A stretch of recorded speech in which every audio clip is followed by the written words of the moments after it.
দই খেতে যারা ভালোবাসে তাদের কাছে মনে হয় কি শীত আর কি গরম।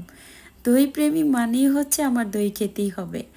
আর আমার তো দই অনেক বেশি পছন্দের। আর পছন্দের খাবারটা যদি নিজের হাতে তৈরি করা যায় তাহলে তার বেশি ভালো লাগে, তাই না? আসসালামু আলাইকুম, সবাই কেমন আছেন? প্রথমে আমি এখানে টক দইটাকে একটু সেট করে নিচ্ছি।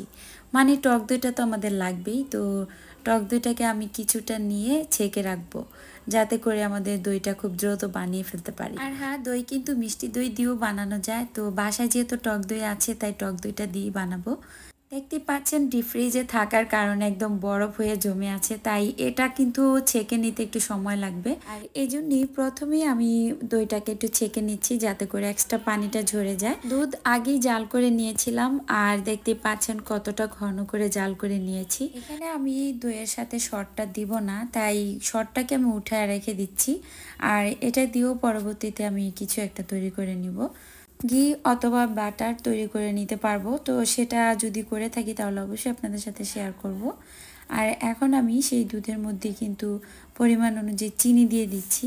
আমরা যেহেতু মিষ্টি দই খাবো তাই এখানে চিনি তো অবশ্যই দেওয়া লাগবে। আর চিনিটা আমি খুব বেশিও দিই নাই, কারণ আমার দইয়ের মধ্যে অতিরিক্ত মিষ্টিটাও খেতে ভালো লাগে না। তাছাড়া প্রথমেই দুধে আমরা যতটুকু চিনি দিয়েছি, আবার এখানে আমরা ক্যারামেল করে নিব, এই জন্য একটু বুঝে শুনে দেওয়াটাই বেশি ভালো। আর যারা মিষ্টি দই অতিরিক্ত মিষ্টি খেতে পছন্দ করেন তারা চাইলে একটু কম বেশি দিতে পারবেন। তো এখানে আমরা আরও কিছুটা চিনি ক্যারামেল করে নিচ্ছি, জাস্ট একটু কালারের জন্য। তবে খুব বেশি কালার না, এটা একেবারে বগুড়ার দইয়ের কালারটাও হবে না, আবার একদম সাদাও হবে না, এরকম একটা কালার তৈরি করে নিব।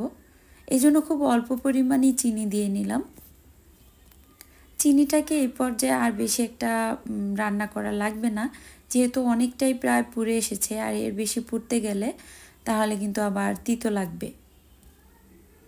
এই পর্যায়ে আমরা সেই জাল করা দুধ থেকে কিছুটা দিয়ে দিলাম। এখন আমরা চিনিটা গলে যাওয়া পর্যন্ত অপেক্ষা করব, যেহেতু এটা ক্যারামেলটা প্রায় দলা পাকিয়ে যায়, তো কিছুক্ষণ এভাবে একটু জাল করে নিলেই কিন্তু ক্যারামেলটা খুব সুন্দরভাবে মিশে যায়। এরপরে বাকি দুধটুকু দিয়ে দিলাম। কিছুক্ষণ নেড়ে মিশিয়ে এখন আমরা দিয়ে দেবো এখানে গুঁড়া দুধ। আর গুঁড়া দুধটা অবশ্যই একটু দেওয়ার চেষ্টা করবেন, এতে করে কিন্তু দইটা অনেক বেশি সুন্দর হবে। আর এখানে আমি 2 থেকে 3 চামচ পরিমাণ দিয়ে দিচ্ছি। বাস এতটুকু দিলেই চলবে, এর বেশি আর দেওয়ার প্রয়োজন নাই। এরপরে নেড়ে চেড়ে দুধটা মিশিয়ে নিলাম, আর এই পর্যায়ে চুলাটা অফ করে আমরা এটাকে ঠান্ডা হতে দিব। দই বানাতে হলে অবশ্যই এটা খেয়াল রাখতে হবে দুধ যাতে একদম ঠান্ডা করে মেশানো হয়। আর যদি গরম অবস্থাতে আমরা টক দই মেশাতে যাই সেক্ষেত্রে কিন্তু টক দইয়ের কারণে দুধটা ফেটে যেতে পারে, এক্ষেত্রে আর কিন্তু দইটা হবে না। তো এই জন্য আমরা আঙুল চুবিয়ে চুবিয়ে দেখছিলাম, আর যাতে খুব দ্রুত ঠান্ডা হয়ে যায় তাই এখানে একটা বড় বাটিতে পানি নিয়ে এটা আমরা সে পানির উপরে রেখে দিয়েছি, যাতে খুব দ্রুতই ঠান্ডা হয়ে যায়। আর টক দইটা একটু ফেটিয়ে নিয়েছি, এরপর আমরা দুধের সাথে মিশিয়ে দিলাম, আর দিয়ে আমরা এখানে একটু ভালোভাবে এটাকে মিশিয়ে নিচ্ছি।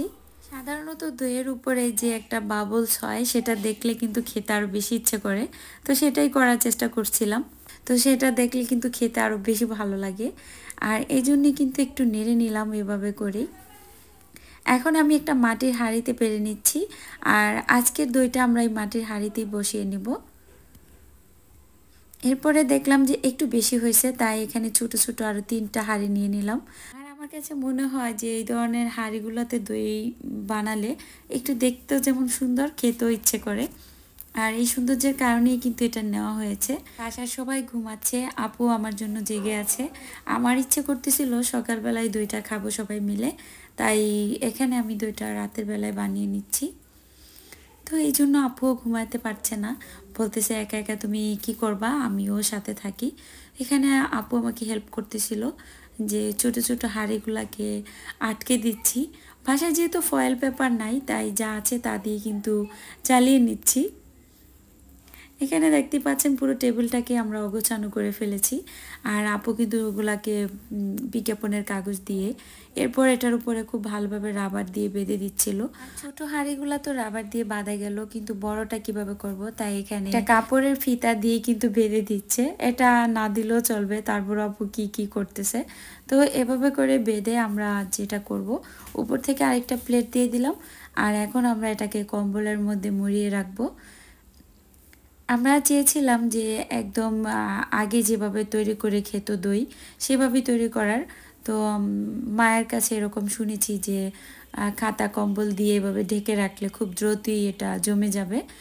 যত বেশি গরম পাবে ততই তাড়াতাড়ি জমে যাবে। এটা ছিল তার পরের দিন, 10টা 30 মিনিট হবে। তো এরকম সময় আমরা গিয়ে এটা দেখে দেখলাম যে ভেবেছিলাম পুরোপুরি জমে গিয়েছে, তাই এখানে একটু খুলে দেখবো যে কী অবস্থা। আর খোলার পরে কি দেখলাম সেটা অবশ্যই আপনাদেরকে দেখাবো। এখানে কিন্তু দেখতেই পাচ্ছেন মাটির হাঁড়ি বিদা একদম ঘেমে গেছে, আর কাগজটা ভিজে গেছে প্রায়। তো মাটির হাঁড়িতে ভেবেছিলাম জমে যাবে তাড়াহুড়ো করে, কিন্তু আর জমে না। এখানে আপু ছোট হাঁড়িগুলাকেও খুলে দেখতেছে যে ছোটগুলা কি জমেছে কিনা। ভেবেছিলাম বড়টা জমে নাই, হয়তো বা ছোটটা জমবে, কিন্তু দেখি যে না, এটাও আরও একটু বাকি আছে।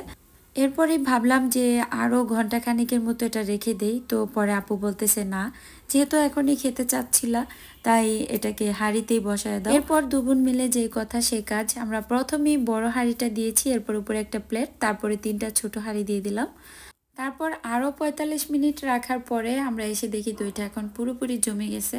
তো এই পর্যায়ে আমরা দইটাকে নামিয়ে নিব, আর এক এক করে সব কটা নামিয়ে নিচ্ছি।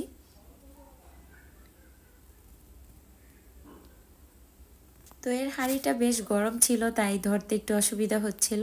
তো এই জন্য ভাবলাম একটু ধীরে ধীরে এটাকে বের করে নিই। আর এরপর যেটা দেখলাম, আমার তাওয়ালের 12টা বেজেছে। এরপরে দইটাকে ঠান্ডা করে আমরা নর্মাল ফ্রিজে রেখেছিলাম 30 মিনিটের মতো। আর পরে বের করে দেখলাম যে মাশাল্লাহ পুরোপুরি জমে গেছে। এখন কি পরিমাণে জমেছে সেটা আপনাদেরকে দেখাবো। সত্যি বলতে নিজের হাতে যখনই এরকম পছন্দের খাবারগুলো তৈরি করতে পারি, আমার বেশ আনন্দ লাগে। আর সেই সাথে মনে হয় আমার প্রতিটা আনন্দের মুহূর্তে আমি আপনাদের সাথে শেয়ার করব। তো এখানে কিন্তু আমি দইটাকে বাঁকা করে দেখাচ্ছি, উল্টে পাল্টে দেখাচ্ছি যে পড়ে যাচ্ছে না, মানে এত সুন্দরভাবে জমেছে মাশাল্লাহ, আলহামদুলিল্লাহ। মানে ছোট ছোট কাজগুলো দিয়ে অনেক বেশি অভিজ্ঞতা নিচ্ছি যে ধৈর্য রাখতে হবে, কোনো কিছুতে নিরাশ হলে হবে না। প্রথমেই কিন্তু মনটা খারাপ হয়ে গেছিল যে এখনো জমে নাই কেন, কারণ এর আগেও তো আমরা দই বানিয়েছি। যাই হোক, এভাবে অধৈর্য না হয়ে বিপদের সময় অন্য আরেকটা বুদ্ধি বের করতে হবে, কখনোই নিরাশ হওয়া যাবে না। তবে দইটা কিন্তু খেতে দারুণ হয়েছিল, আলহামদুলিল্লাহ, যেমনটা চেয়েছি। আজকের মতো বিদায় নিব, সবাই ভালো থাকবেন।